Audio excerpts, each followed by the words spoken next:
everybody. We're the Anime Sickos. It's the anime show where we talk about anime, gaming, posting, and jobs. The 4 bad things that we all do. We can choose not to, except for the job one. You can't not do it. You have to do that one. And the rest of the things we inflict upon ourselves because we, I guess, love pain.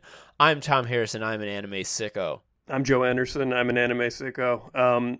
It occurred to me that gaming is actually the worst hobby you can have, and I hate it. It's so bad. It just, like, at best, you become, like, addicted to a time sink that no one else cares about.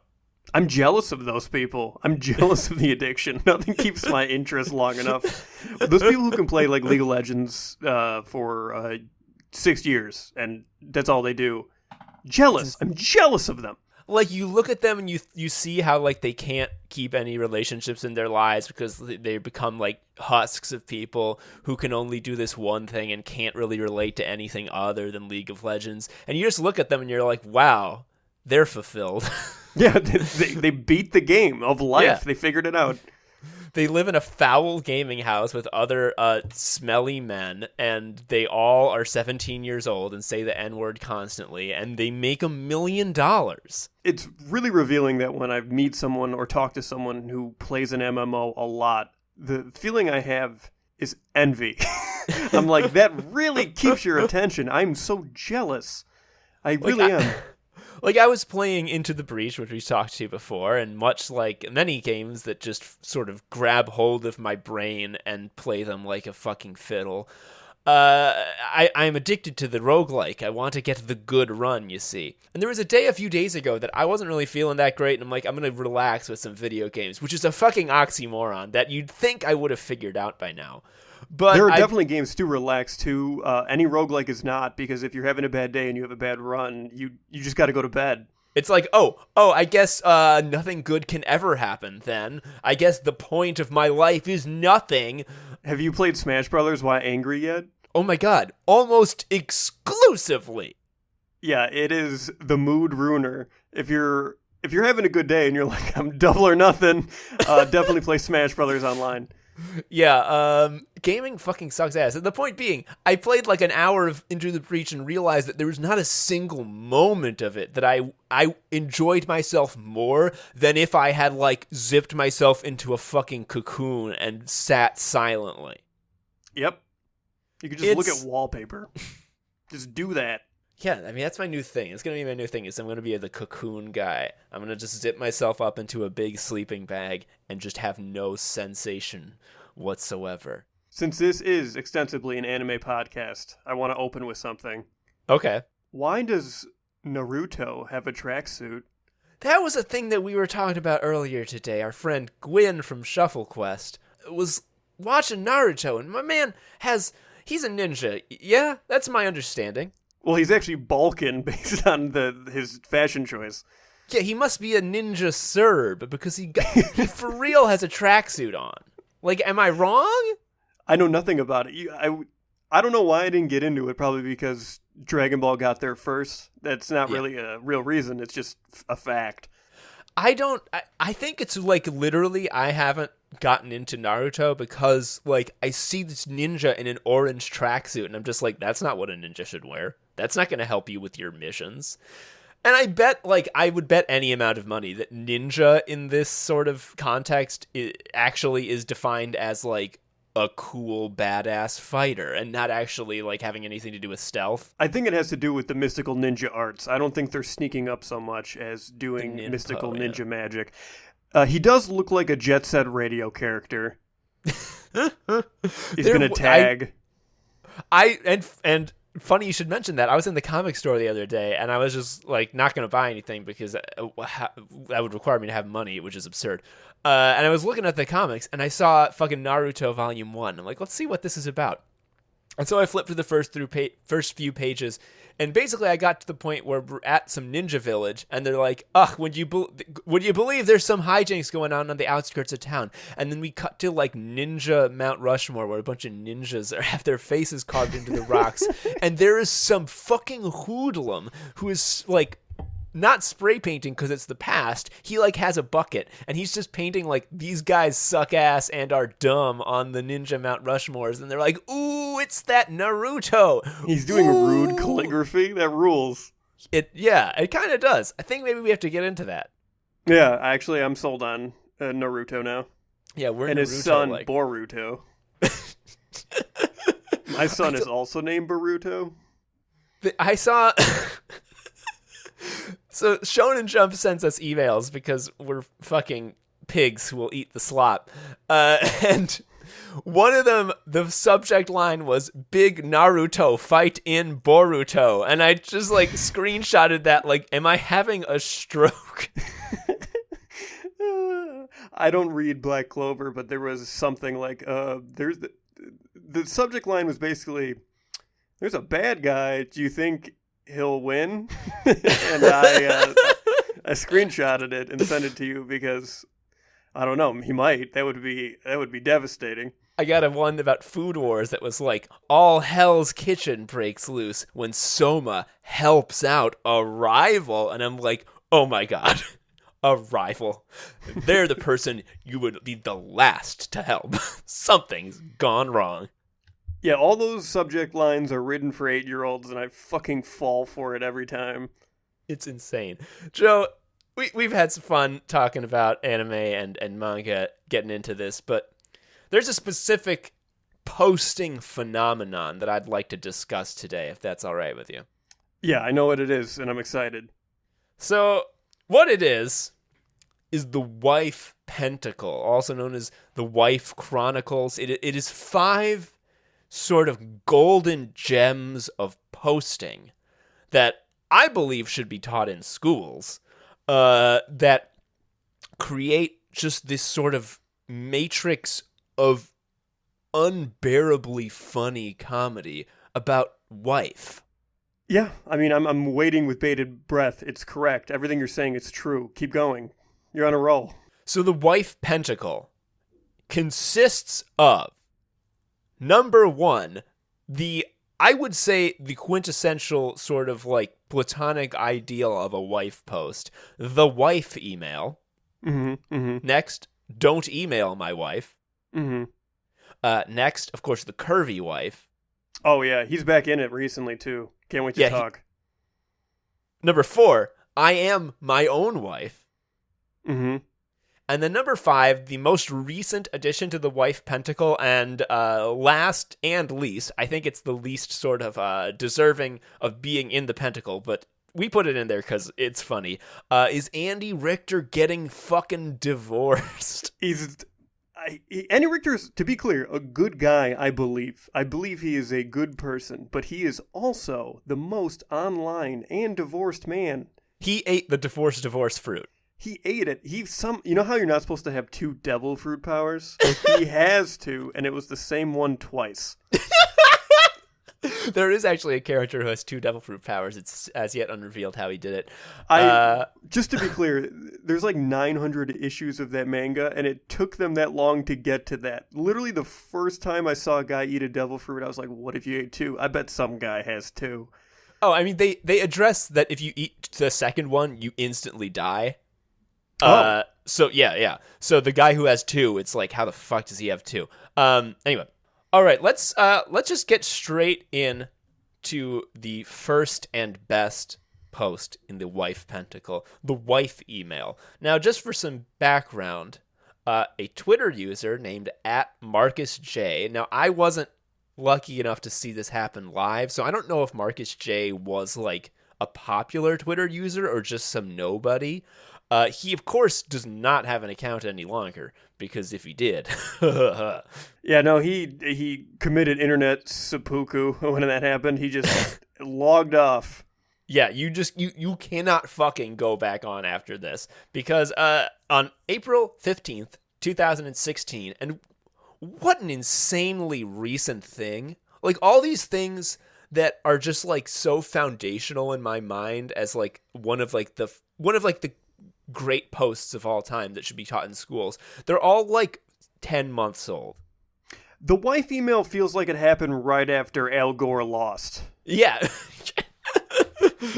Bush v. Gore happened, and then the wife email happened, and then 9/11, Banjo-Kazooie, I think, and then we're here. So, the wife email, what is this? On April 15th, 2016, Marcus J. posts a screenshot of an email that he sent. Now, I want to make this clear. No one was asking for this. This is why it's so powerful. Yeah, he had no one beating down his door asking for a screenshot of an email he sent. This email could and should have stayed private. He was not hacked. This was just his decision. And Joe, if you don't mind, I would like to read the wife email in its entirety. Yes, please read it. We're reading with the caveat that if you are very online, this is old news to you. However, if you already know about it, guess what? You love hearing it, so it doesn't matter. Like, I have been fucking buzzing about recording this episode specifically because I'm like, I'm going to get to read the wife email. I get to read the wife email. It's like a little treat. Oh, getting to tell someone about the wife email is just like letting someone know Santa is actually real. Like Gwen and Allie from Shuffle Quest, we had a Shuffle Quest recording recently, and we mentioned the wife email. They realized that they had never heard of it. And whenever there's someone who hasn't heard of something that like I'm really into, I'm always afraid in explaining or showing it to them, they're going to be like, "What's the big deal?" And I was afraid they were going to feel that way about the wife email. Not at all. No. When they said they hadn't heard of it, I got so worked up I couldn't get the words out. Like I was just like hurt. Just like couldn't make the mouth sounds.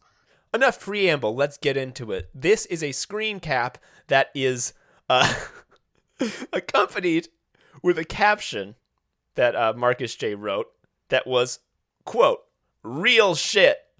This is the email I sent to my girlfriend's husband about me moving to the area." Hell and yeah. we move into the text. And it begins. "I figure if I'm going to be within shooting distance of you, I better try some diplomacy before I arrive. Already fucking incredible." Yeah, it sounds immediately threatening. And I guess in a way it is, but in a murder way, not a cooking way. Yeah. I mean, he says shooting in the first sentence. Yeah. All right, let's continue. Paragraph 2. "I know this is all crazy for you. It's all crazy for me. And it's double crazy for Laura, who's the person I'm trying to protect and accommodate most of all in this process. People fall in love and people fall out of love, and love changes all the time. But rarely for one person do they have so many things to consider, so many people to love, give attention to, and please as Laura does." God damn. I love the way that he instantly frames it as like, if you're pissed about this, it's because you hate Laura. Also, the fucking casual use of the first name basis is the most I've never met Laura, and I'm like infuriated. Laura must be a babe. I just need to be clear. She must be just next level. I think it would almost be like way funnier if Laura was like a solid 7. Yeah. I've definitely been dumped in the winter because I live too far away from a girl. And by comparison, this guy is willing to move 2,000 miles. Yeah, and let's get to that.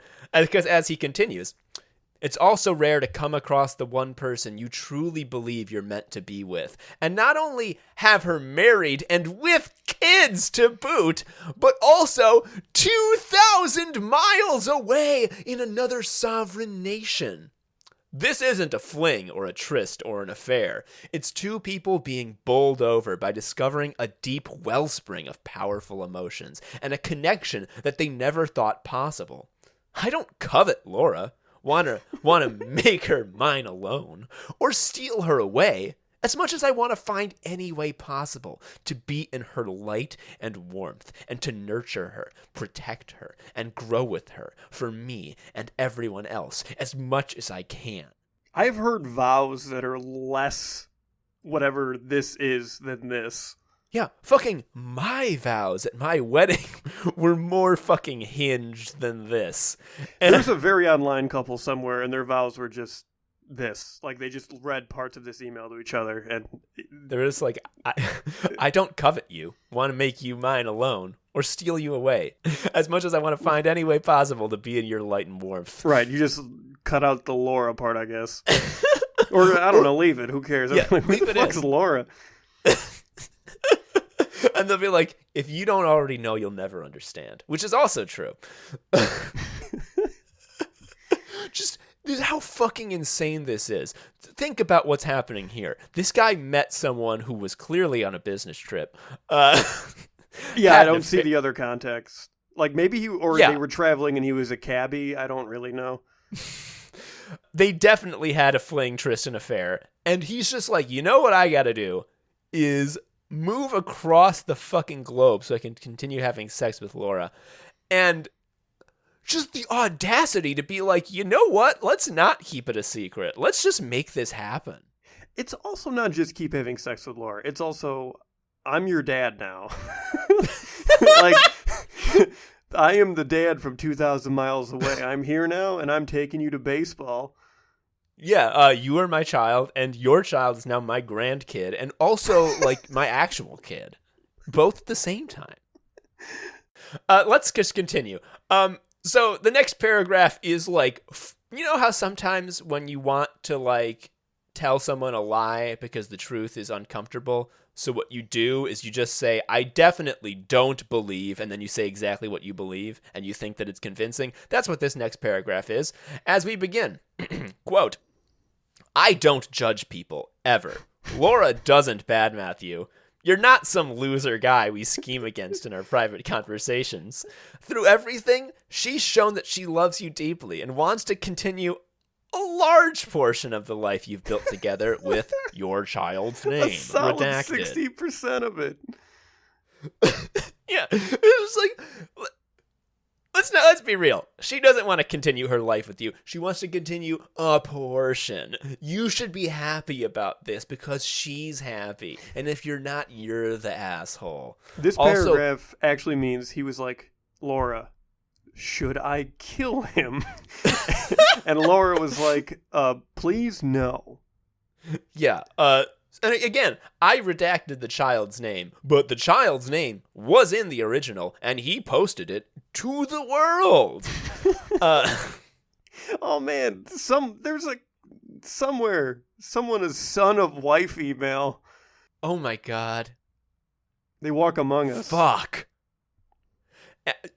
So I know what the name is, and now if I ever meet someone with that name who's like, I don't know, 10 years younger than me, I will be like, is your mom Laura? All right, continuing. She wants to continue a large portion of the life you built with child's name, redacted, but also explore and grow in other ways. It was hard for me to accept at first, too, but I've done so because, again, she's just that goddamned incredible a human being. So yeah, Tom, that's where we are. Tom, you get this email. What do you do? Like, you fucking murder the guy and, like, eat his body. Like, here's the thing. Here's the fucking thing. Being told by your spouse, like, oh, I'm poly. That's just how I am. I can't deny it anymore. I'm gonna sleep with other people. That's gonna hurt for sure. Being like, I'm poly, I gotta sleep with other people, and I already got a boyfriend who lives around here. It's like, oof, that sucks. Ouch. But maybe you'll find a way to deal with it. Getting the wife email out of fucking nowhere, it's like, oh, I'm gonna commit murder today. I think I would just buy a collection of Greyhound bus tickets and just see where I go. Yeah, maybe just like go over to Elon Musk and be like, yo, give me your least tested rocket, please. And just sit in it and be like, let her rip, buddy. I know in this situation I have a daughter, but it's clear she's taken care of. Yeah. Oh, yeah, yeah. By new dad. Exactly. Just the fucking audacity, the arrogance to frame this all as like, so this is very normal what's happening. This is like fucking classic posting energy, which is like, one thing you have to be sure of is that this is normal. It's very normal that this is happening, and if you're mad at it, what you're really doing is dimming Laura's shine, because she deserves to have both beautiful new dad Marcus and your dumbass. The insisting of normal rules, because it was a thing that happens as a child, where adults are like, this is normal, and you're like, sure, I don't know anything, this is normal, okay. Fire drills are normal, yelling is normal, it's great. Of course. When another grown man tells you that this is normal. It's just beyond all things. All right, let's kill the wife email. Let's get over with. He continues, I don't expect or anticipate a response. Our relationship can be as distant or as friendly as we want going forward. Can you imagine being like, all right, you're my new best friend, Marcus? Yeah, I may have lost a wife, but I gained a buddy. When life is crazy and hard, but most unfair of all, short. And these connections and emotions don't reveal themselves every day. It would be so self-damaging not to pursue it. It's a thought I can't even tolerate, and I think you'll find Laura feels the same way. And what's more, we'll have the chance to grow and explore in other ways that she can share with everyone she loves.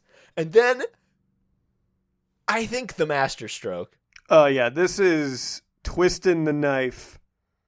Thanks for reading, Mark. Thanks for reading. That, like, if you wrote eat shit, it would hurt less.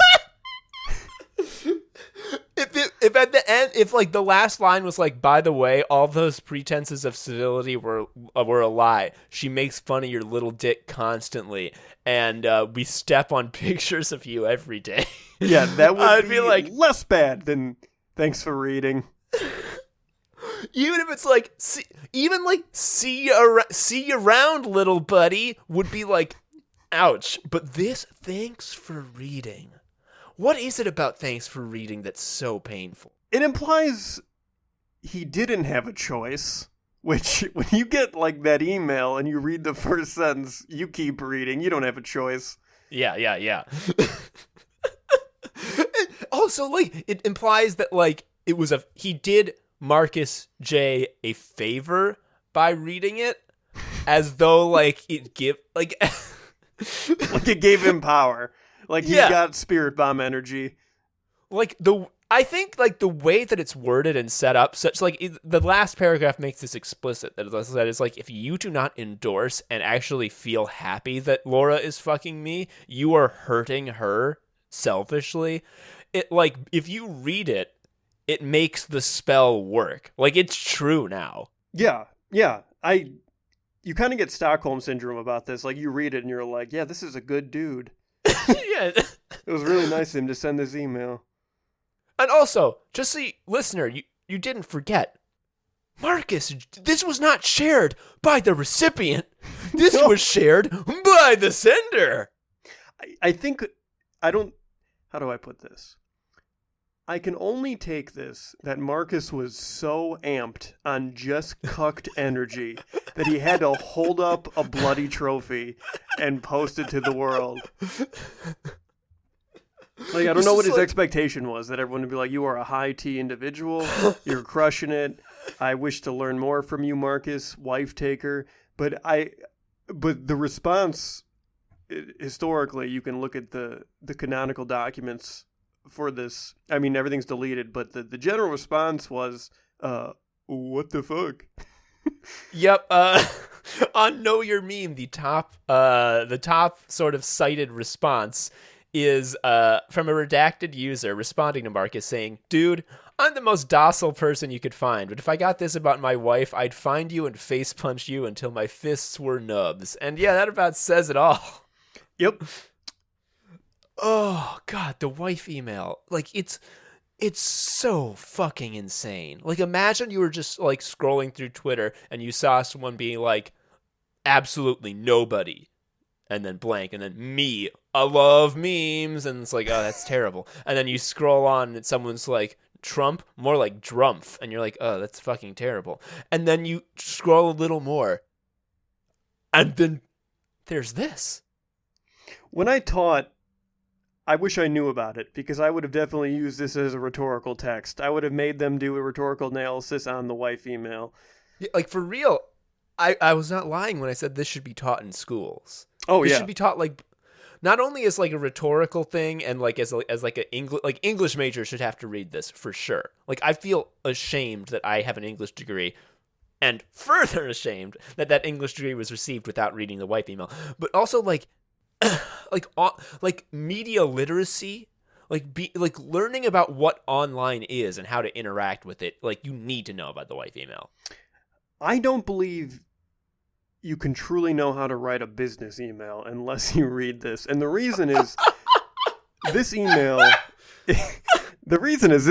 is as bad as it gets. Like, if you were doing this, you were doing a business email 100% wrong. You're getting a 0 out of 100. And you need that foundation to really know what to avoid. You can't know the light until you see the dark. Correct. I like that. Yeah, for real. That's the wife email, everybody. Yeah. All right. So let's just move on to point 2 of the Wife Pentacle. And I think it's not actually related to the wife email in sort of like how it actually happened, but just rhetorically and sort of symbolically they are inextricably linked, which is, of course, don't email my wife. Mother Gaia has similar energies between these two. For sure. It's like they're like, one's like a Leo and one's a Taurus. They both have fire energy, even though they're not the same. Right. So what exactly is don't email my wife? Well, everything I know about it is strictly visual, and it is a garage door in your typical suburban home. Spray painted in angry red are the words, don't email my wife. And then wife is underlined several times aggressively, angrily. Four exclamation points. Right. This is hard to unpack because it implies, again, that the emailer is across the street. He's in garage door viewing distance.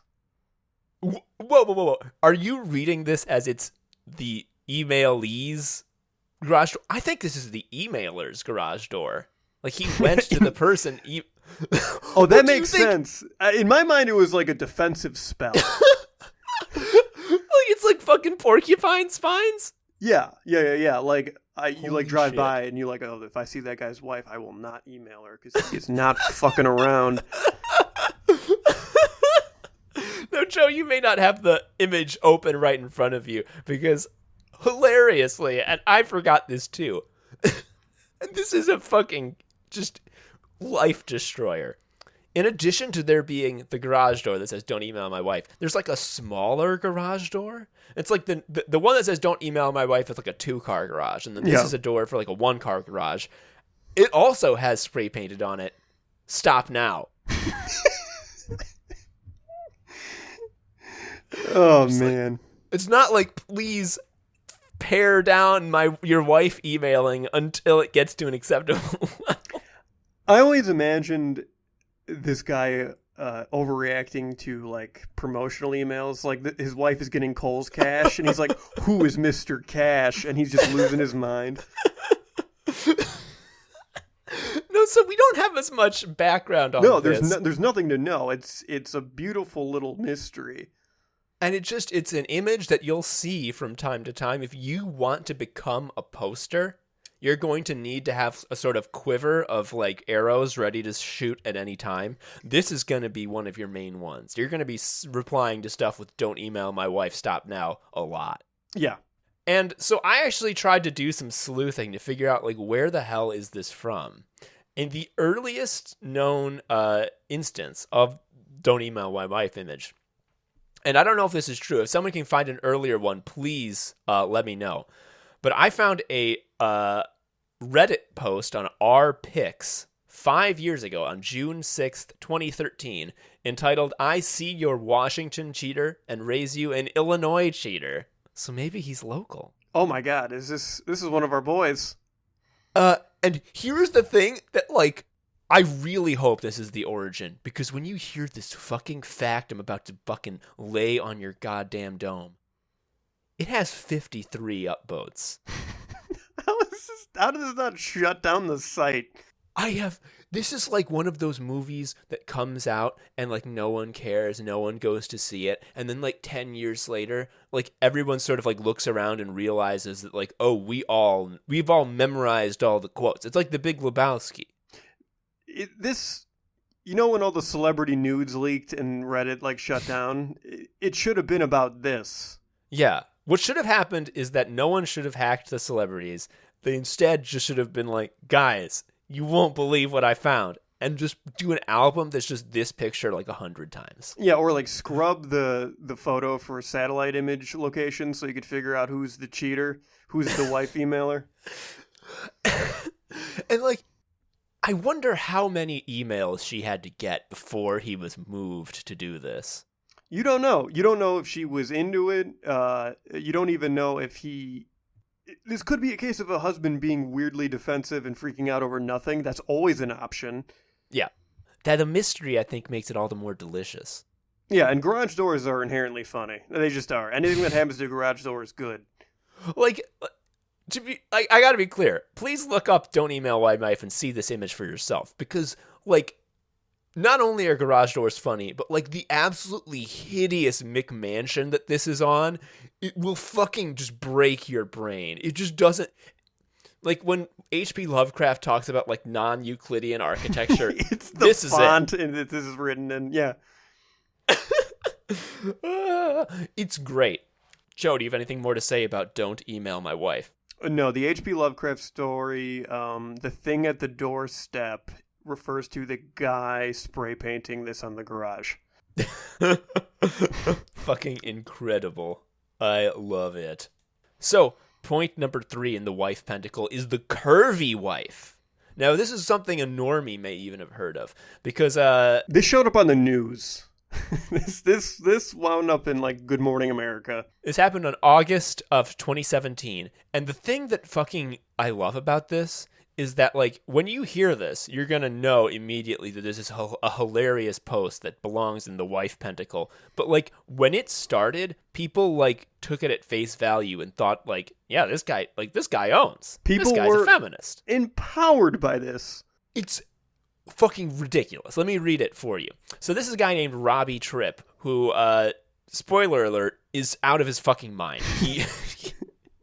His brain just doesn't work. Well, you've never been a thought leader, so I don't really expect you to sympathize with this guy.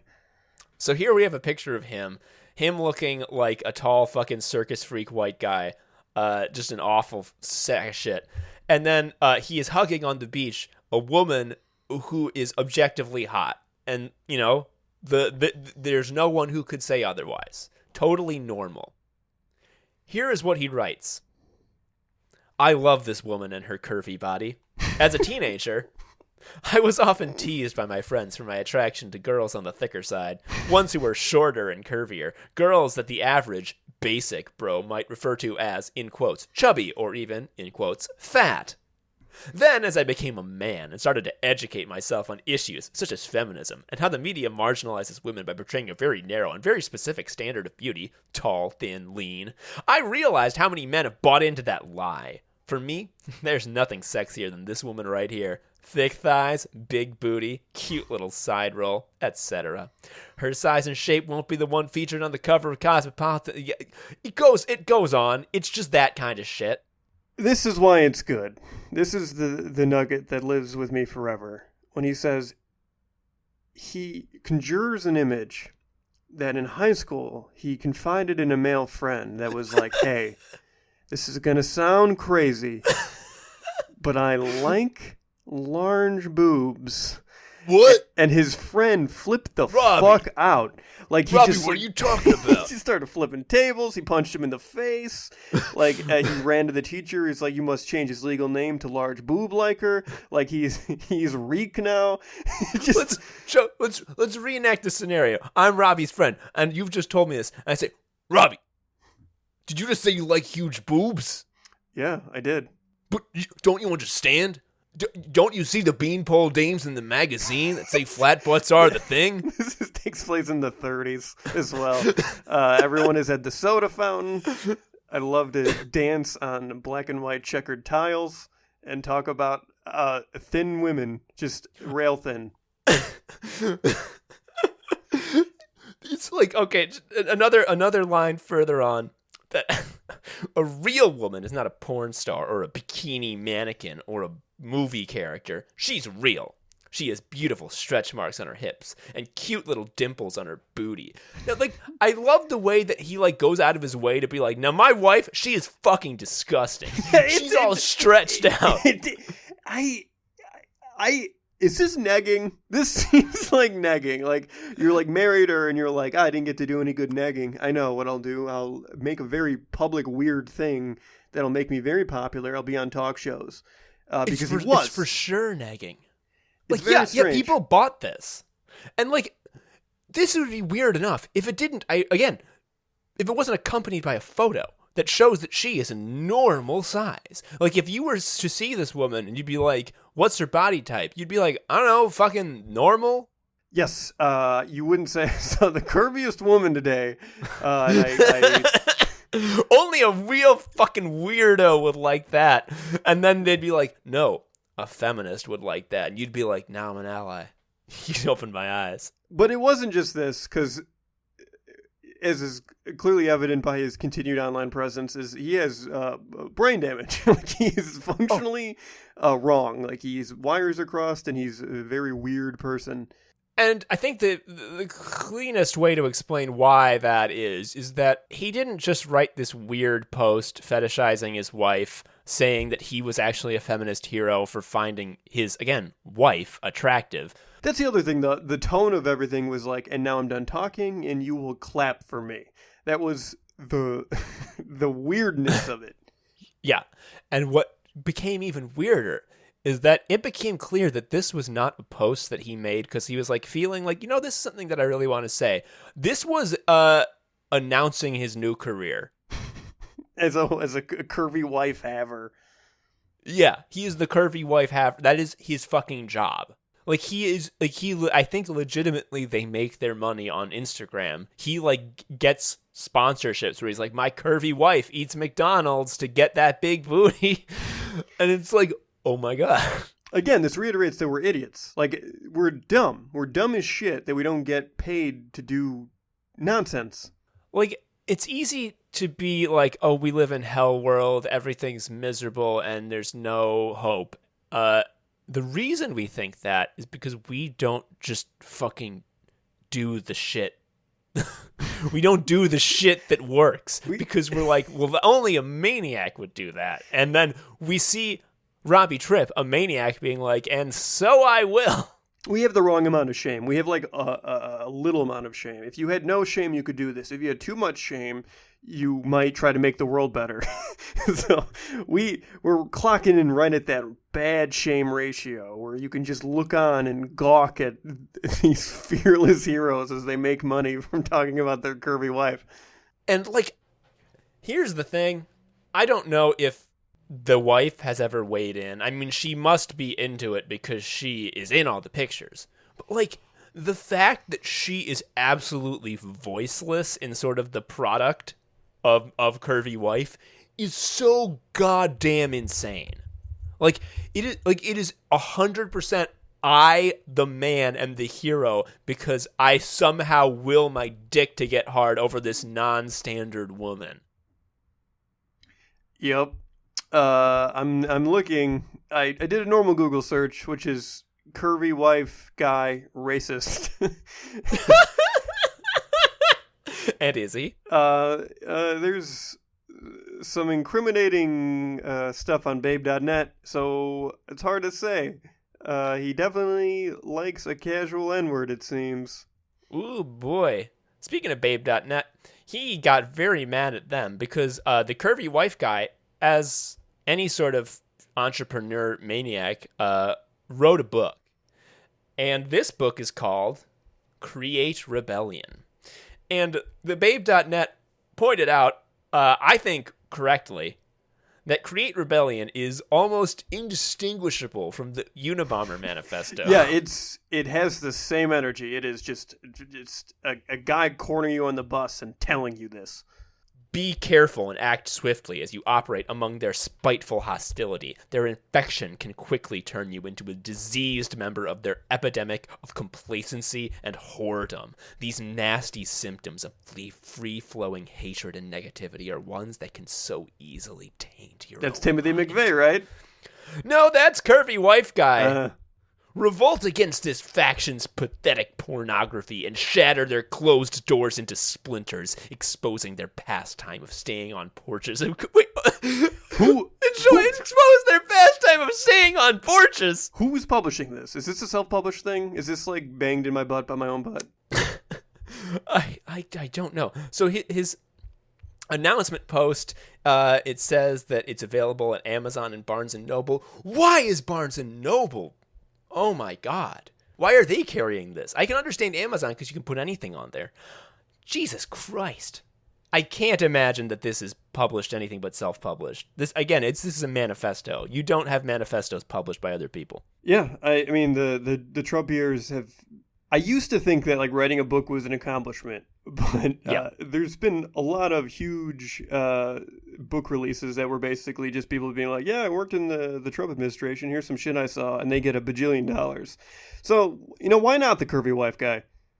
Why not being carried at Barnes & Noble? I can't tell you. And I just found an image that I think really sums up the whole sort of brand of the Curvy Wife Guy. We have a picture on the beach of the curvy wife looking off into the distance, sort of turned with her back to the camera so that you can see her butt. As you might imagine, it's a butt. It looks normal. Then we have this gangly fucking freak who is down on one knee, looking directly at the camera with a huge goony smile, giving 2 thumbs up. And he's like, this is my product. This is my career now, being the guy who does this.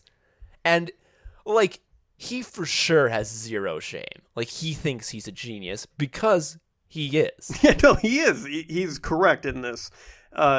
What we really need to wait for is when his wife puts out a book that's like, I love my labor camp scarecrow husband. And...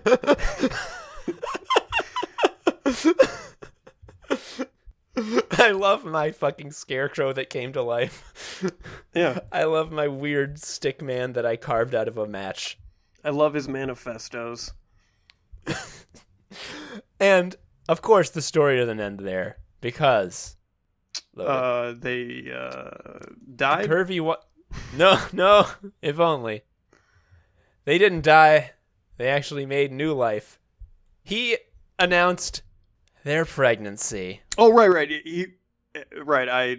The words came to me. He referred to it as, I think, what the curvy wife is carrying my seed. A normal thing to say. Like, when you announce your wife is pregnant, you definitely frame it like that, because that's normal. It's what normal people do. It's not weird. It's actually very powerful.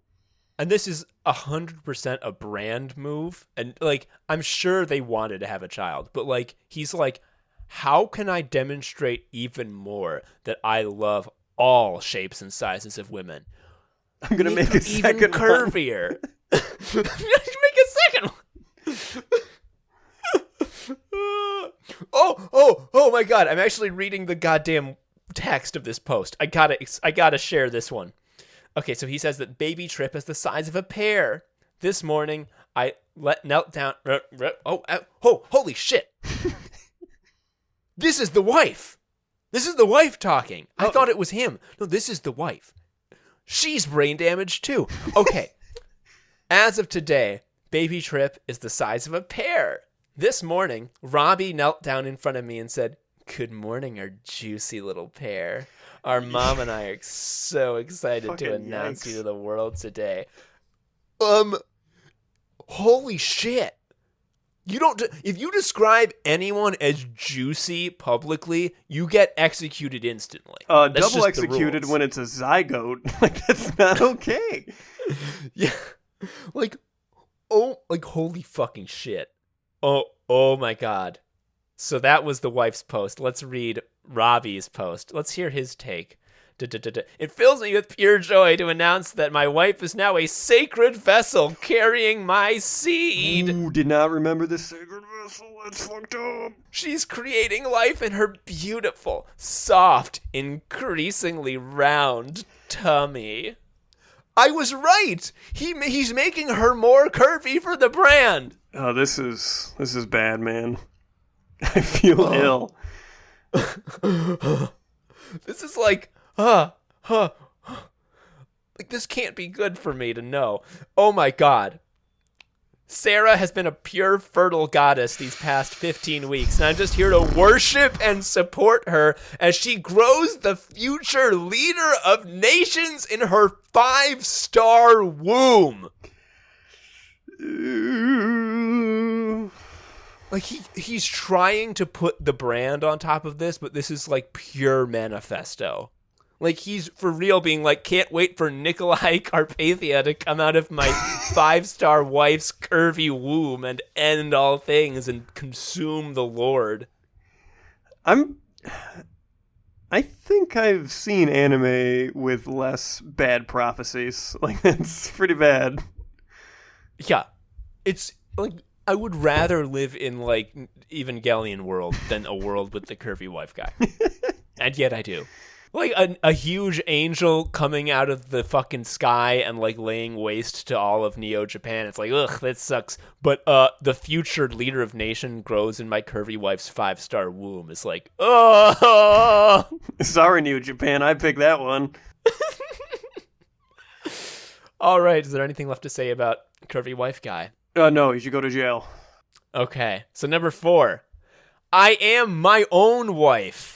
So this one is actually pretty recent. This one's pretty recent. This is a real mind melter. This is one of those things where it happened and I wanted to talk to my girlfriend about it, but she's like a real person and is not... Isn't that the worst?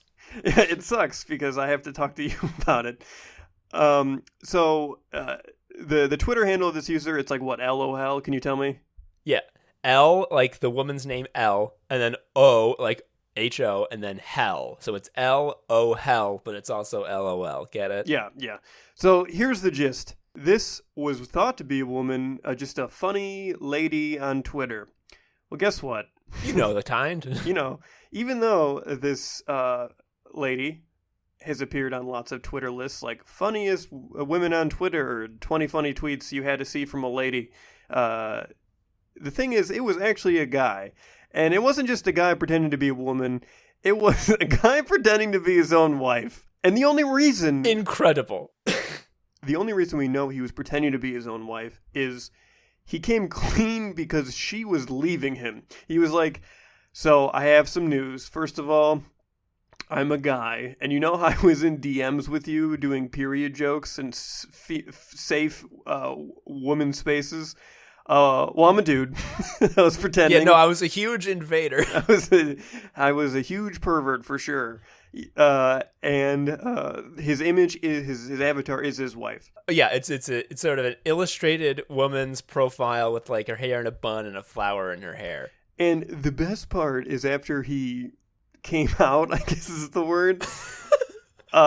He made his avatar black, like he was in mourning. That's the best shit when like you get caught being an asshole on Twitter and you make your avatar black. It's just like, guys, I've suffered a terrible loss. I've been murdered today. Like, I imagine going into a nursing home and trying to talk to my grandfather and be like, he's like, what's new with you? And I'm like trying to explain this to him. Like, I'm holding up my phone and I'm pointing to, I was like, so this guy, he's his own wife, and he feels so much shame he made his avatar, which is another way to say online picture, black because he's very sad. Anyway, I'm leaving. I mean, posting gives us a lot of joy because these are fucking hilarious, but it really is difficult to overstate how you need years of sort of build up to understand what's going on here. Yeah, it's not good. Like, it's not good. Especially when you make it like one of the pillars of your life. And it's like, if you have like 5 thoughts, like 3 of them are going to be about posting at any given time. And you're just like, I'd love to share these with someone. And it's just, you just can't. Your mom's just like, what are you up to lately? And it's like, nothing. Two things. One, people who say Twitter isn't real life, they're both correct, but also not. Because Twitter actually can change the fabric of reality. It makes real things happen. And also, where do you get off thinking that like a place where unhinged people scream like maniacs endlessly isn't real life? Like, where does the disconnect? That seems the same to me. And the other thing is the reason why Twitter is especially addicting, I think, is normally, I'm thinking about like me at 18. There were weirdos in my social circle. They were like not necessarily friends, but just like weirdos that I like love to hear about. Like they're just weird people. Of course. Twitter is great because you extend that to everyone has access to this infinite pool of weirdos. Like normally there was like one guy. They're like, oh, this is this guy. He drives like a weird Saturn, and he's only got 2 songs on his iPod, and it's Crocodile Rock and the Ghostbusters theme. His dad works at the Pringles factory. He's really into UFOs. Like you had that person, but that was like the only person. There was no one else like that. Twitter makes it so that there's an army of those guys. They're everywhere, just at your fingertips. You know how in the old days, like, you'll see, like, pictures of, like, the fucking British Zoo in London, and, like, in the midst of all the animal exhibits, there's just, like, see the savage beast man of the Philippine island, and it's just like, oh, those are some fucking people in the zoo, and you're just, like, your stomach turns at how disgusting and awful it is, and you're like, I can't believe that these people would go to the zoo to just gawk at another human being like that. But then I'm like, oh, wait, that's literally what I spend half my day doing, except instead of it being like that person's a different color, it'll be like, this person was pretending to be his own wife for years and had to admit it because they're getting divorced and she asked him to stop. Yeah, come see the self-wife guy from the old world. Like he just like rattled the bars of his cage. Savage man. Watch how he ooks trying to escape the wife prison. Oh my god. And the thing is, it starts off, the thread that actually has the confession starts off like very like you're like, if you were a fan of this person, like you're like worried for them, because it starts off at 2 a.m. I feel bad and I'm going to do something self-destructive. Not physically, don't worry. When I first started this account and was getting some notice, what I thought was a big account followed me. He DM'd me and asked if that was really me in my avatar, because as he said, some of us thought you were too funny to be a girl. And you're like, oh, she's going to like tell a difficult story about sexism and about how she's been underestimated because she's a woman. Not so. It goes a very different way. Yep. The avatar is in fact not me, but my wife. She knows about it and was glad for me to have this creative outlet. Also weird that I know they're splitting up, but even if they were happy together at one point, that's weird. That's not a thing. Don't do that. Yeah, don't do that. Also, this line, which I cannot believe that in this of all confessions, this guy is like, you know what I should do is try to score a couple of woke points, because he says the anonymity of this account was very liberating. And honestly, who would want to be a man on the internet? Like, buddy, your feminism point scoring days are over. Yeah, your negative score is so large that it ran out of RAM.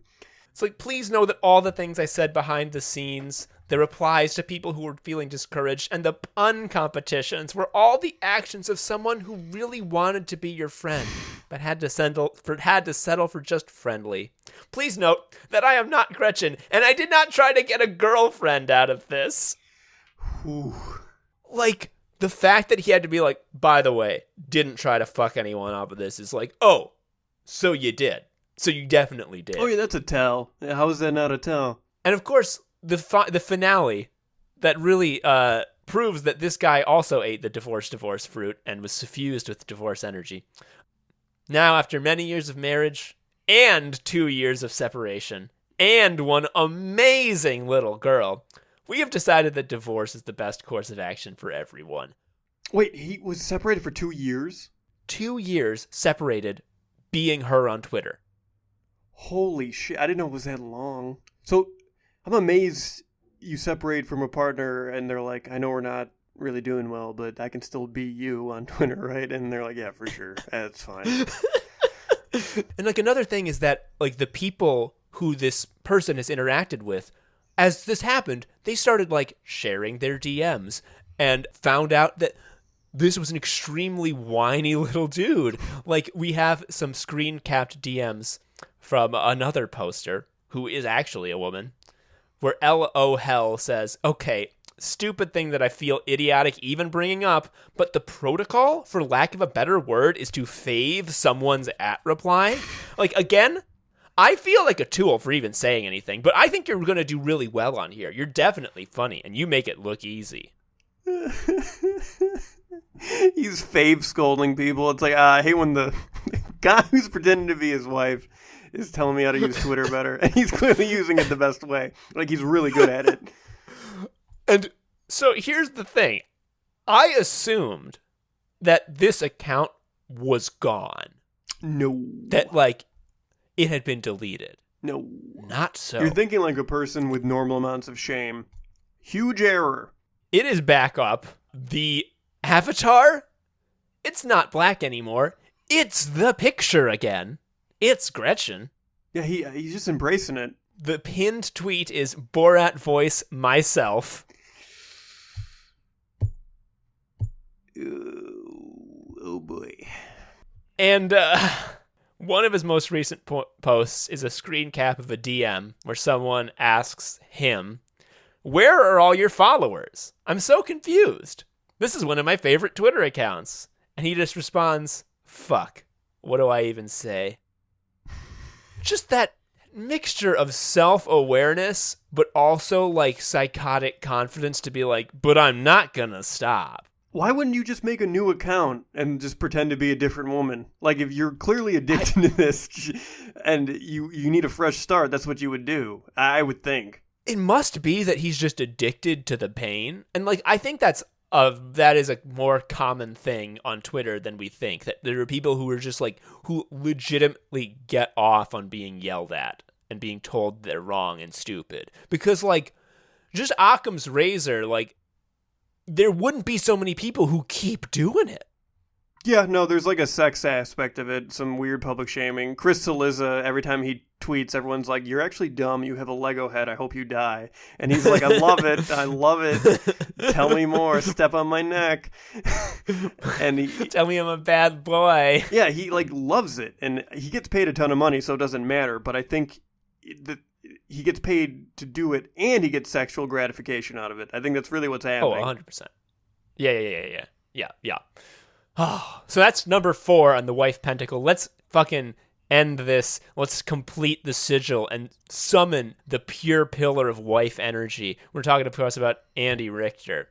So Andy Richter was one of like my first Twitter followers. Everyone's like, "Oh yeah," because I knew him. I really liked Andy Richter.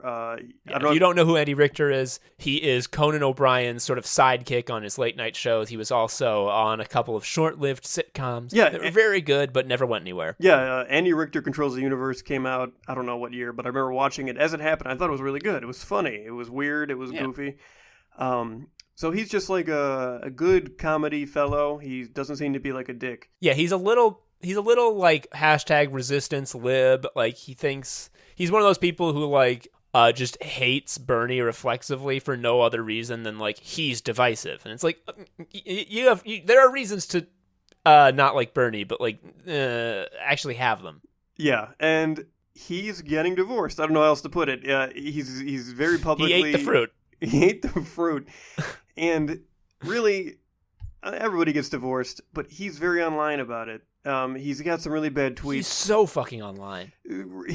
So I have him up here. Hit me with some primary source. We start off with Andy Richter saying some personal news. For the record, the some personal news is the 3 funniest words. And you could just, because it's just like an alert, like some crazy shit's about to follow these 3 phrases, these 3 words. Yeah.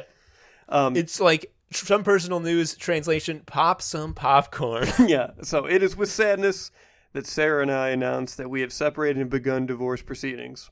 We are extremely proud of the life we built together and shared with so many of our friends over the years. And even though our marriage has reached its completion, we will always maintain a loving friendship and parenting partnership. And then his follow-up tweet, the amount of love and support you have all shown is truly a gift and so meaningful to me. I feel very loved. Thank you. Cool. All right, Joe, I'm confused. This seems really normal. What's the issue? Well, he did it online, not normal. But yeah, it's respectful. It is respectful. It's civil. It feels good. So his wife yes. tweet. I bet she was, sort of reciprocally civil and respectful, and that this situation is as amiable as it seems. I'm certain that that's what's going to happen, right? So his wife is quote retweeting the following. My favorite Twitter guys are the ones who judge everyone all day and still find the time to reply exclusively to attractive women half their age. His wife responds to this, so crazy. Me too. Only least favorite. And holy shit. Yes. And so here's the deal. Andy Richter is head of the DSA because he is hornily retweeting at Brandy Jensen nonstop. Nonstop. You know how they do the thing where you add to a joke and make it worse? He's doing that, yeah. But of course he's a professional comedian, so it's especially bad. And also, who is Brandy Jensen, Joe, for the listeners who may not be familiar? Brandy Jensen is a very online, funny lefty lady who is, I think, a CIA psyop for left-leaning dudes to thirst trap themselves. Like, as you said earlier, like, she is grown in a lab to be a thirst trap. She always is like, it's been so long since I got laid. Well, better get drunk and talk about, like, the movie you like while I have my titties out at the bar. And all these fucking rose emoji guys are like, oh, Brandy, I think you're beautiful. I hope you have a good time. And then Andy Richter's there, too. Yeah, it's incredible. That's why I say he's head of the DSA. Brandy's very funny. Like, she's very funny. Like, we have attached to this tweet that tells the whole story. There is something like 12 Andy Richter replies to Brandy Jensen, all of which say nothing other than like, look at me. Yeah, look at me. I like you. Interact with me. I think I like your titties. All of which are like within a month and a half. Yes. And to be clear, the month and a half prior to the divorce. You can, I guess, I mean, of course this is self-evident, but it never occurred to me that you could be such a reply guy and you get divorced. That's pretty bad. That's a new level of reply guy. Oh my God. So, Joe, one of the things I wanted to show to you and share to the class to really drive home the absolute drama of this scenario is that after he had gotten divorced with this very sort of like mature and like amiable, like, we are separating because that's what's best for us. But after that, and after it was revealed that he is a horny reply guy, he just couldn't stop posting the most divorced shit that you could even imagine. Like, he would post, like, pictures of himself making chili shirtless and being like, I hope the neighbors had a good time watching me cry nude. Which is like a joke as a concept, it's fine, but it's a cry for help. And, like, like, it's it is extremely divorce fruit energy. But, you know, there was that sort of thought, like, maybe him being a comedian, he's sort of playing up the joke. So I opened up all the links. Buddy, those tweets are deleted. They were not jokes. Yeah, he felt the shame. He felt the shame fruit. See, he ate two fruits. And most people who eat the divorce fruit do not also eat the shame fruit. He does one both. thing, one extremely divorced tweet that did stay up is, my son is bringing some friends over to my apartment to watch Game of Thrones and eat, and I couldn't be more jazzed. I'm thinking of making chicken cacciatore. #teens. I like that. That's cute. It is cute, but it's so divorced. Like, I'm so jazzed my son is coming over to watch Game of Thrones. #teens. Okay, that's a bad hashtag. Do not do that one. Like, if you click if you're looking at this tweet at work and you click on #teens, you're fired. Sorry. Yep. They won't even let you get your stuff. You're just out. Oh, and this one is somehow also not fucking deleted. Now, this is the one that really just bowled me over, considering, again, that he is divorced now.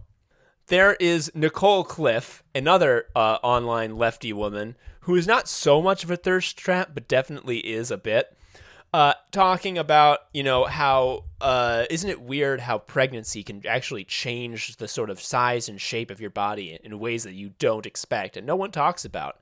And there's a bunch of talking and like, oh, I do this, oh, this and that, oh, here's my addition.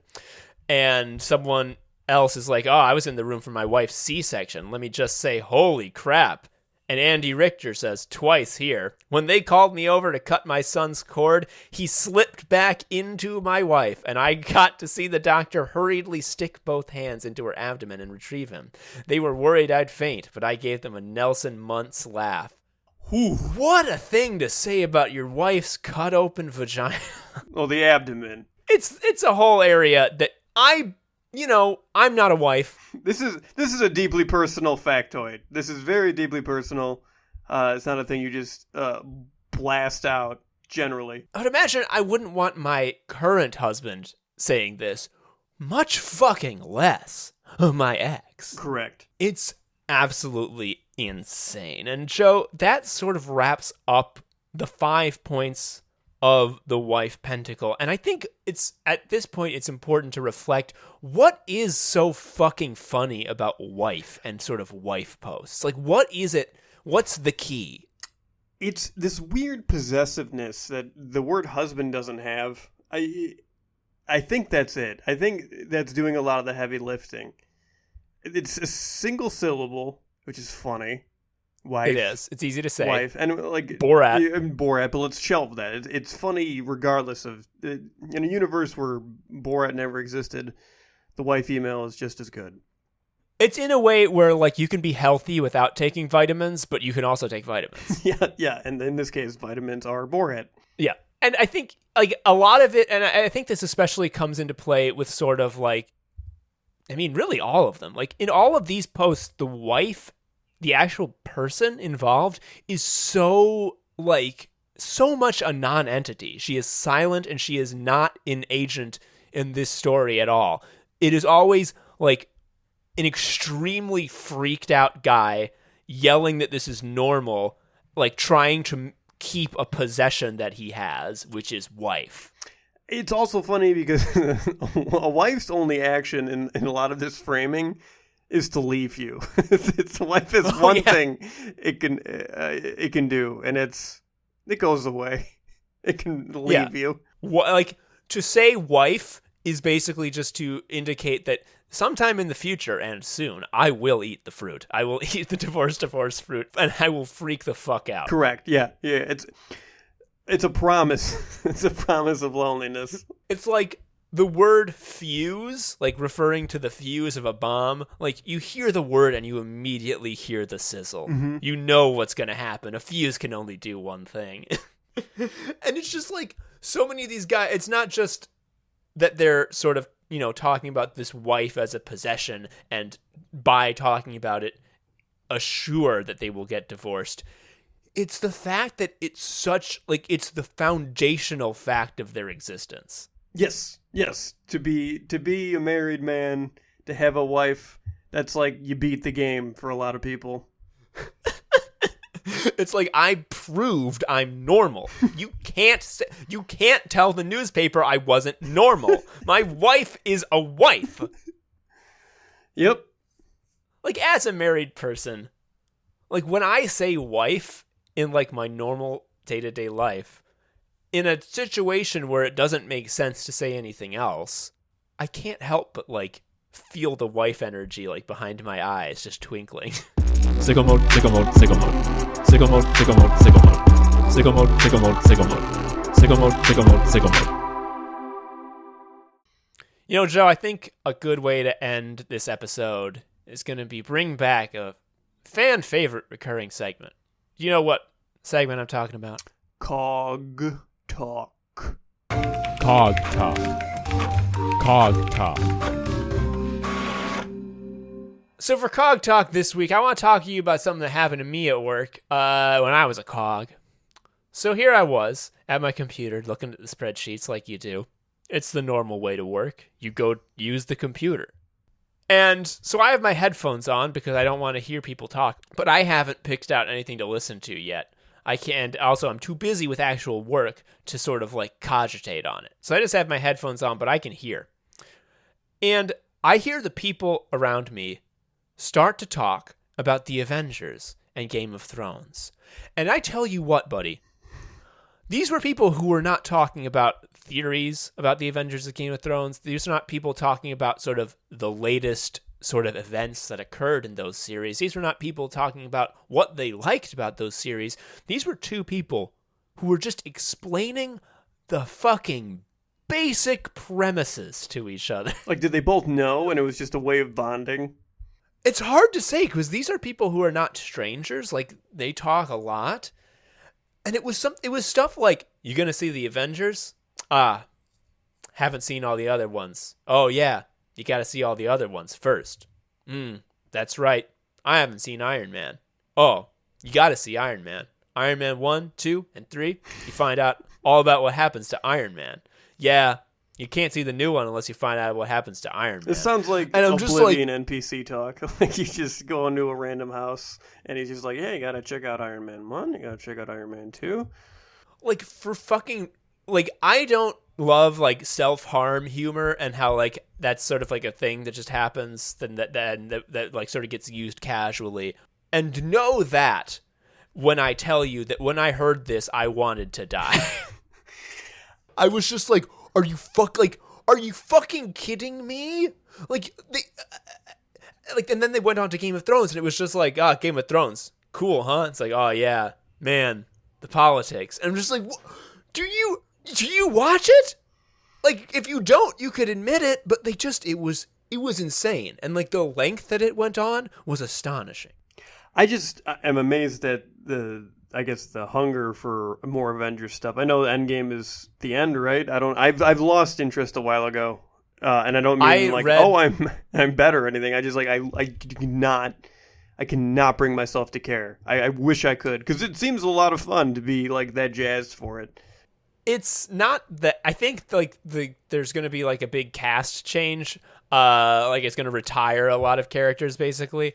But they're definitely going to make more. Like I read the synopsis on Wikipedia because I don't give a shit. I don't want to watch the movie, but like I want to know the story just because it's the fucking cultural slop that we must eat.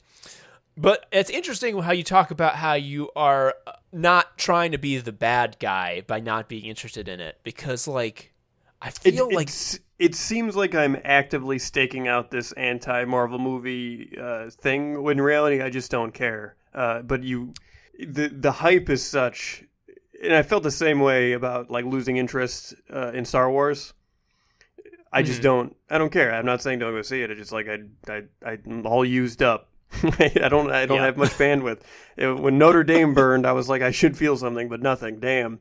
It's like the same thing. I have no interest in seeing another Star Wars or another Avengers movie. I just don't have enough RAM.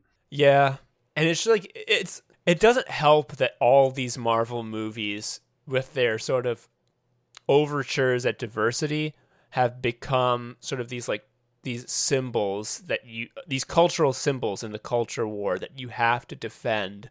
Otherwise, you're on the side of the maniacs. You're on the side of the genociders on YouTube, who are like, Captain Marvel is doing white genocide. Did they come out to boycott that as well? I know they were always angry at Star Wars, but did they come out to fight that stuff? Like, were they? Oh yeah. And what was the basis? I know there was the Captain Marvel thing because was that just misogyny? Yeah, it's because she's a girl. None of it's real. Like, none of it is sincere. It's all culture war. They've all decided that this is the front that they're going to fight on. Right. I mean, also, because, let's be real, because putting Marvel stuff in the title of your YouTube video gets you views. That's why. Oh, yeah. The algo loves it. For real. There's a lot of, skinny-faced white guys in their car, like, ranting about Captain Marvel. That sells a lot of ads. They're always in their fucking Subaru. And it's bad. And like people were saying like, oh, the boycott didn't work. Ha ha ha. It made $1 billion. Suck it, Nazis. And it's like, no, they didn't lose because the movie made a lot of money. They already won when their videos gave them a living. Yeah. There is a world where they are supported by ad revenue and Disney continues to make $1 bajillion. Those are not mutually exclusive. In fact, those are very sympathetic things. Yeah, it's this world. It's outside. Go outside. That's what it is. And similar to like the Avengers, is just, again, Game of Thrones is coming back. And like, I sort of completely lost interest in that entire series. But because it is the sort of like approved topic of conversation, like when you're at work, when you're a cog, as I said before, like the main goal that you have is like not to cause any friction. So like you have to do the things that are expected and you have to just accept the way things are. Otherwise you're going to cause a problem. And the way things are is we're talking about the Game of Thrones and we're talking about the Avengers. And like that's just how it is. But you also can only talk about it in this very superficial way. Like, I'm not caught up on Game of Thrones. I think I didn't watch last season. But when people talk about it at work, I want to be like, wasn't it weird when Jon Snow ate pussy in a cave? And that's the stuff I want to talk about, because he was like, I don't know anything. She's like, well, I'll tell you something else or whatever. It was very sexual and I hated it. I'll tell you one thing you do know: eating the puss. Yeah, and it was it was like giving the Southerners a kiss or some bullshit. And it was just like, why was that in there? And I want to talk about it because it was jarring and strange. Because there's also, a cave is the worst place to do any sort of touching. It's damp. Of course. It's echoey. It's a nightmare. And if you lay down, you're going to get cut for sure. It is really weird that Game of Thrones being like the approved office topic of small talk is like, it's basically softcore porn. Right? It's softcore porn. Like, there is not an insignificant amount of people who watch it to pound their donger. Like, to just really fucking beat their meat up. And, like, imagine you're like, hey, you see Game of Thrones last night? And it's like, oh, yeah, I jerked it. I fucking jacked off to the titties. Oh, man, the water cooler would clear out so fast. Yeah, it's a horny show.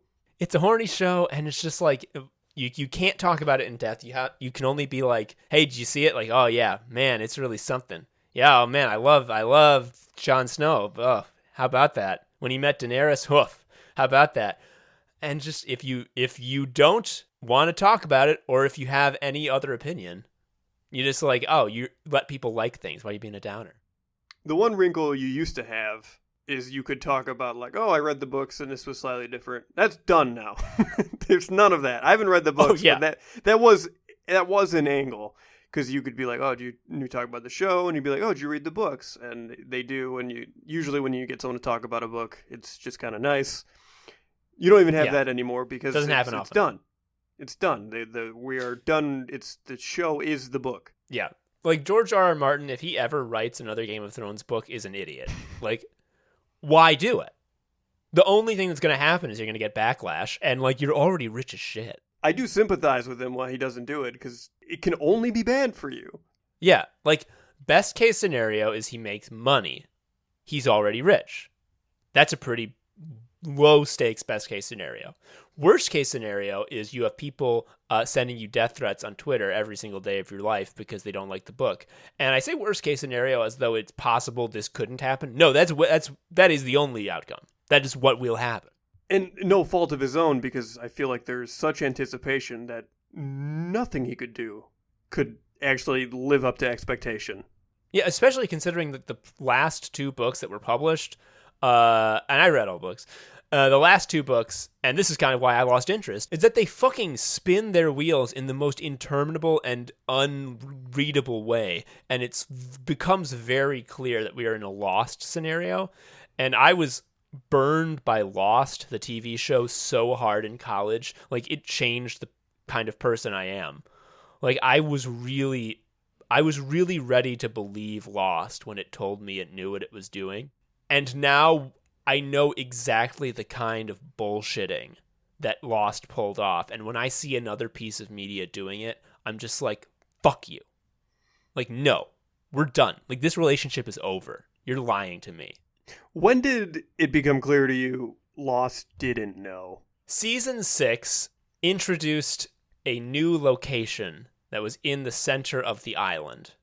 And this island's so mysterious. And there was this center that had this wall that they couldn't get over. Like, if you tried to get over the wall, the smoke monster would kill you or try to kill you. It was just like, this is just a place we can't go. And even the people who were, like, already on the island when our heroes got there, they didn't know what it was. They finally get taken there, and we meet a whole new cast of characters. And someone gets their dead body, one of our heroes is dead, his body gets submerged into the waters in the center of this temple, and he comes back to life. And this is there's never been fucking resurrection magic on Lost before. This is new stuff.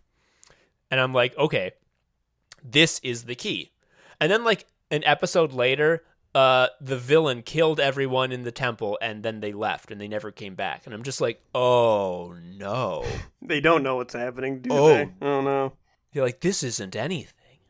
This is nothing at all. It was one of the worst experiences of my life. Anyway, that has been Anime Sickos. We barely talked about anime. We talked a lot about wives. An anime is but a wife. In a way, the wife is the most powerful anime of all. What is anime but watching strange men with unusual abilities struggle against insurmountable odds? Is that not what all 5 of the originators of the Wife Pentacle did? I would say yes. You heard it here, folks. It's anime. We're the Anime Sickos. I've been Tom Harrison. Joe Anderson. We'll see you next time. Bye. See you. Thank you for listening to Anime Sickos. I've been Tom, a sicko. You can follow me on Twitter at TomHarrison19. Joe is also a sicko. You can follow him on Twitter at Sharia Uncle. You can follow Anime Sickos on Twitter at Anime Sickos, or email us at animesickos@gmail.com. Please leave us a review or something. I don't know. Tell a friend. Anyway, until next time, bye.